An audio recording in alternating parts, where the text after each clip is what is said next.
warahmatullahi wabarakatuh. Perkenalkan, nama saya Novia Fitri Rahmadi dengan NPM 2313041 dari kelas 5A, Program Studi Pendidikan Bahasa dan Sastra Indonesia di mata kuliah Pembelajaran Mikro. Pada kesempatan kali ini saya akan mempraktikkan keterampilan yang kedua, yaitu keterampilan menjelaskan. Selamat menyaksikan.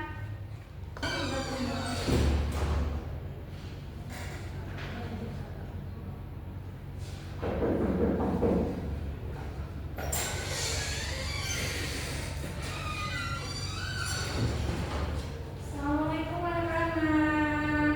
Waalaikumsalam, Yus. Selamat pagi semuanya. Pagi. Bagaimana nih kabarnya pada pagi hari ini? Baik, Ibu. Alhamdulillah ya, semoga kita tetap semangat sampai siang.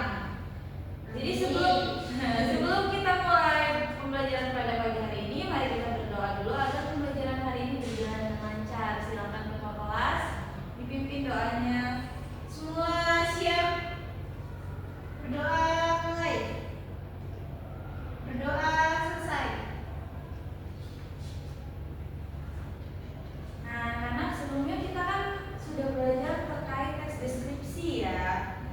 Nah, sekarang kita akan mempelajari teks baru, yaitu teks eksplanasi.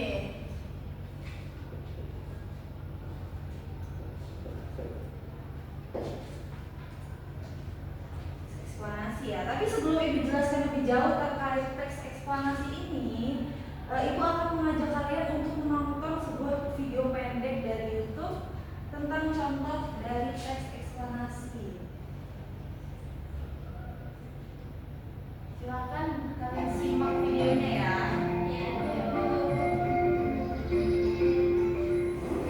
Halo netizen, kembali lagi bersama Doa Dulu. Di sini Doa Dulu akan menjelaskan bagaimana sih proses hujan terjadi. Tetapi sebelumnya jangan lupa siap-siap cerita kita ya, supaya channel ini dapat berkembang. Hujan adalah sebuah presipitasi yang berwujud cairan, berbeda dengan presipitasi non-cair seperti salju dan air es.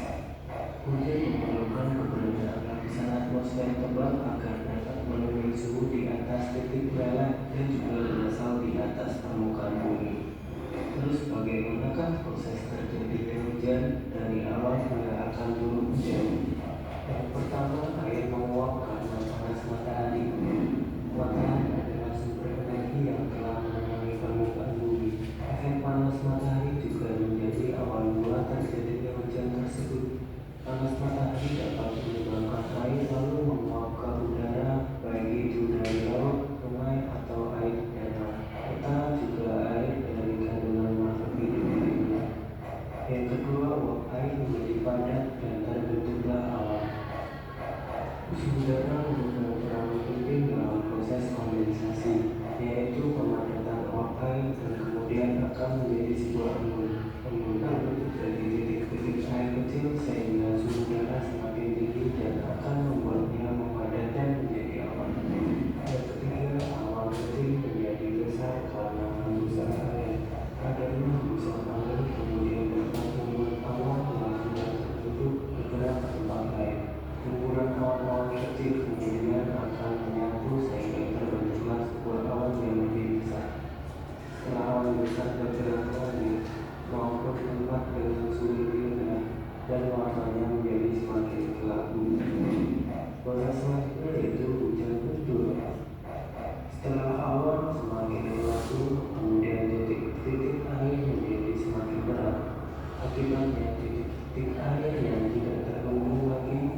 kedua, siswa dapat mengidentifikasi struktur dan ciri kebahasaan teks eksplanasi.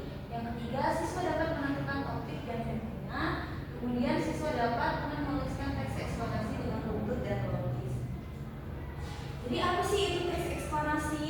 Silakan kalian menyiapkan kertas, buku dan alat tulis kalian ya.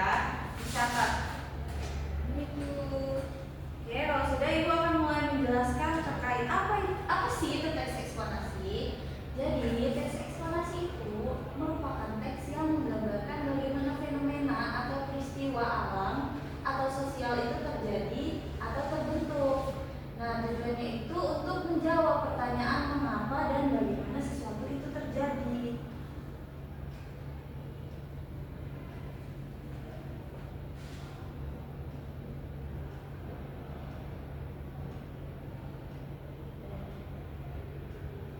Apakah tulisan ibu terbaca?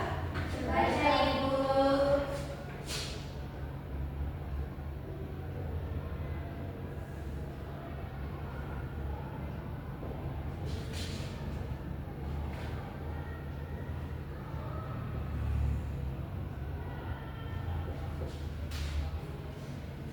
Nah, selanjutnya ada contoh dari fenomena.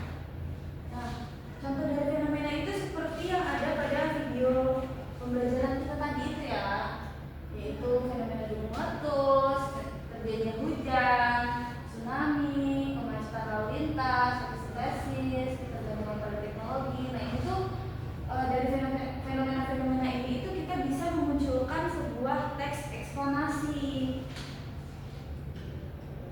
Ini untuk strukturnya ya. Yang pertama ada pernyataan umum. Pernyataan umum ini berisi pengenalan atau gambaran awal tentang fenomena yang akan dijelaskan dan identifikasi apa yang akan dibahas. Kemudian yang kedua ada deretan penjelas. Deretan penjelas itu adalah bagaimana inti yang menjelaskan proses terjadinya fenomena atau urutan langkah atau sebab akibat. Nah, bisa terdiri dari beberapa paragraf. Nah, kemudian ada interpretasi atau penutup. Ini opsional ya. Nah, ini tuh berisi kesimpulan ringkas atau komentar penulis tentang fenomena yang sudah dijelaskan dan bagaimana ini tidak selalu ada. Kemudian ciri kebahasaan, yaitu adalah konjungsi sebab akibat. Karena dan sehingga, biasanya dalam teks eksplanasi itu menjelaskan karena apa peristiwa itu terjadi sehingga terjadinya apa gitu. Kemudian kata kerja material, kemudian ada kata pasif dan objektif dan faktual. Nah, kita lanjut ke langkah-langkah menulis teks eksplanasi ya. Yang pertama itu kita harus menentukan fenomena. Seperti yang tadi ada fenomena apa saja? Terus kemudian tsunami ya Bu ya. Ya, Kemacetan lalu lintas, banjir Bu. tsunami, banjir, macet, dan lain-lain ya. Yang kedua, kumpulkan data dan faktual. Yang ketiga, susun kerangka teks. Yang keempat, tulis sesuai struktur. Yang kelima, revisi dan sunting. Ini langsung saja ya. Kita langsung ke contoh teks eksplanasi. Nah, hujan, judulnya adalah proses terjadinya hujan. Seperti video yang tadi, tapi ibu membuatnya menjadi ringkas agar kalian mudah memahami gimana sih teks eksplanasi itu. Nah, jadi itu hujan adalah proses jatuhnya air ke bumi. Air laut menguap, membentuk awan, lalu jatuh sebagai hujan. Hujan menjadi keseimbangan dalam melalui siklus air.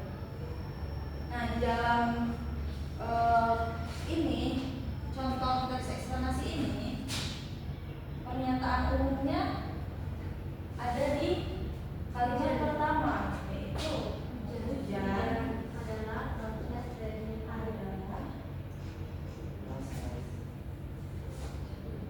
jatuhnya air.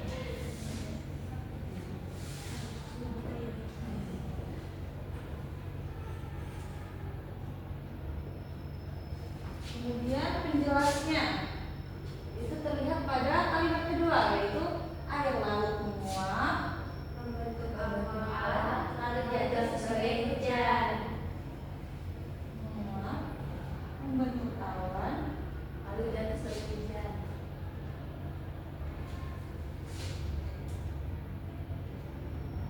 lalu jatuh.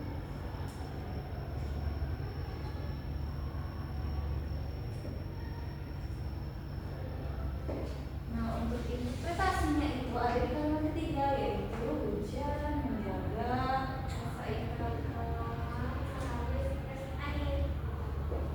keseimbangan alam.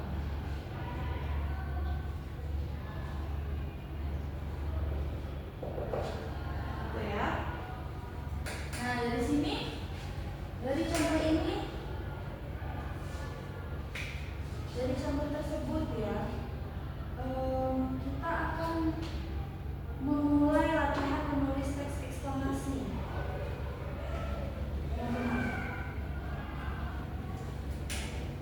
Jadi ibu mau minta kalian coba membuatkan teks eksklamasi sendiri ya, dari fenomena-fenomena yang ada di situ atau fenomena yang kalian pikirkan. Singkat saja aja.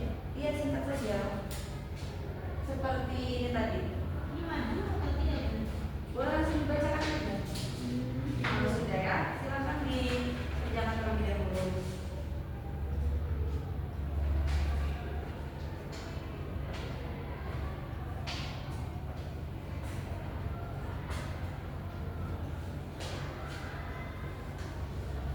Coba Sanena, lu mau ambil topik apa? Topik banjir. Banjir ya? Iya. Bagus, nanti coba dibaca ya. Iya, Ibu. Kalau kamu, Intan, Aku proses terjadinya pelangi, Bu. nanti dibacakan lalu ditentukan ya pernyataan umumnya, deretan jelas, dan interpretasinya. Iya, Ibu. Kalau Bella, pilih fenomena apa Bella? Kalau apa cara belajar mata sapi boleh nggak, Bu? Fenomena nah ini nih. Jadi ya, anak-anak,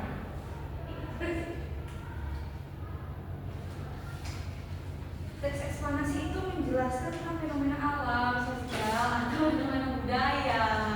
Kalau untuk menjelaskan proses membuat bulu mata sapi itu ada di teks apa? Prosedur. Nah, prosedur itu di mata pelajaran minggu berapa itu? Udah lewat ya. Maaf Ibu. Bu, boleh bacain tidak, Bu? Oh, udah selesai ya? Silakan Udah. Sanena dibacakan. Jadi saya memilih fenomena banjir. Banjir terjadi karena air hujan tidak dapat diserap oleh tanah. Akibatnya banyak sampah yang menyumbat saluran air. Akibatnya nanti air meluap ke jalan dan merendam ke rumah warga. Ya, bagus. Lalu bisa ditentukan yang mana bagian pernyataan umum, bagian jelas, atau enggak kamu harusnya membacakannya langsung pernyataan umumnya itu ini. Oh, saya ulangi ya. Banjir merupakan proses suatu fenomena alam.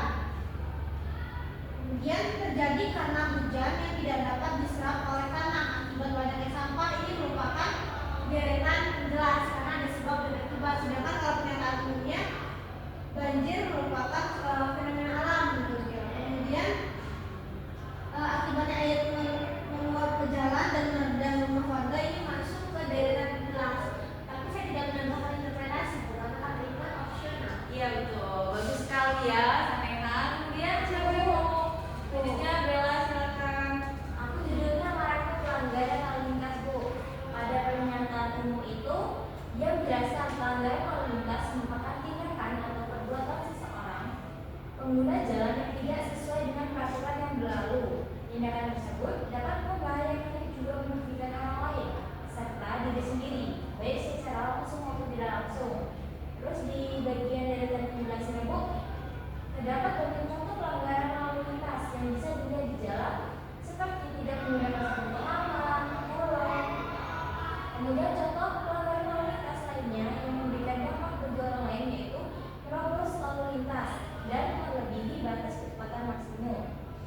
Untuk pelanggaran seperti ini dapat mengakibatkan kecelakaan lalu lintas yang bisa berujung fatal. Untuk mengatasi hal tersebut, sudah sepatutnya kita menaati peraturan lalu lintas dan lebih berhati-hati saat berkendara. Sebab bagaimanapun pelanggaran lalu lintas tidak akan memberikan faktor positif, tetapi hanya merugikan diri sendiri dan orang lain. Kemudian di bagian foto, oleh karena itu masyarakat menggunakan jalan harus menaati dan patuh terhadap peraturan yang berlaku. Sebab peraturan tersebut dibuat untuk kebaikan diri sendiri dan orang lain. Luar biasa Bella ya, kalau penunjuk tangan tadi ibu minta buat 3 kalimat saja loh, tapi Bella buat berapa paragraf itu Bella? Tapi udah bagus banget. Silakan Imaya. Jadi di pernyataan umum itu ada pelangi terjadi setelah hujan ketika sinar matahari mengenai tetesan air di udara. Lalu untuk daratan menjelas itu cahaya tersebut dibiaskan menjadi warna-warna yang berbeda. Lalu interpretasinya, pelangi menandakan adanya pembiasan cahaya dalam tetesan air hujan. Bagus sekali Intan. Jadi kalian sudah bisa membuat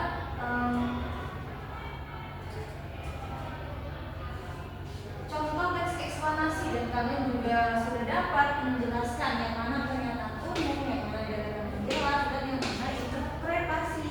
Ya Ibu. Jadi kita langsung ke kesimpulan ya, singkatnya itu ya untuk mengingatkan kalian kembali terkait apa sih teks eksplanasi.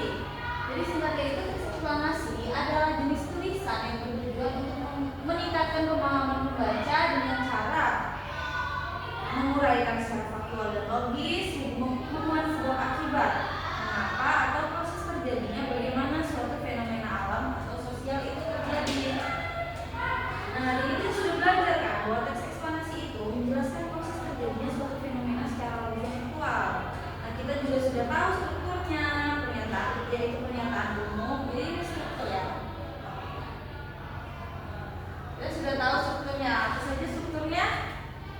Pernyataan umum, deskriptif, dan menjelas, dan interpretasi. Ya, jadi menurut kalian apa bedanya teks eksplanasi dengan teks deskripsi yang kita pelajari kemarin? Teks deskripsi yang mendeskripsikan dan menggambarkan suatu objek secara rinci dan jelas. Sedangkan kalau teks eksplanasi dia menjelaskan bagaimana suatu fenomena tersebut terjadi, ada sebab akibat dan sifatnya faktual. Bagus sekali, keren ya. Sampai jumpa kali ini. Kalau besok, kalau minggu depan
Rahmadi dengan NPM 2313041041 dengan topik pembelajaran yang Novia bahas, yaitu adalah mengenai teks eksplanasi semester ganjil.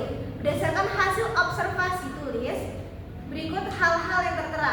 Yang pertama adalah guru menyadari adanya keterbatasan perbendaharaan kata-kata dan ungkapan yang dimiliki siswa. Maka dari itu, guru tidak menggunakan kalimat yang berbelit-belit. Kemudian, guru menghindari penggunaan kata-kata yang meragukan dan yang berlebih-lebihan. Dan guru memberikan contoh yang cukup untuk menanamkan pengertian dalam penjelasannya. Guru juga menggunakan contoh yang relevan dengan sifat dari penjelasan itu. Guru menunjukkan dengan jelas pola struktur sajian, khususnya hubungan antara contoh-contoh dengan generalisasi, yaitu hukum ataupun rumus. Kemudian, guru memberikan ikhtisar butir-butir yang penting baik selama pelajaran maupun pada akhir pelajaran, dan bila perlu guru memberikan penjabaran tambahan. Selanjutnya, guru mengadakan variasi suara dalam memberikan penekanan pada hal-hal penting dalam penjelasannya untuk membantu pemahaman konsep.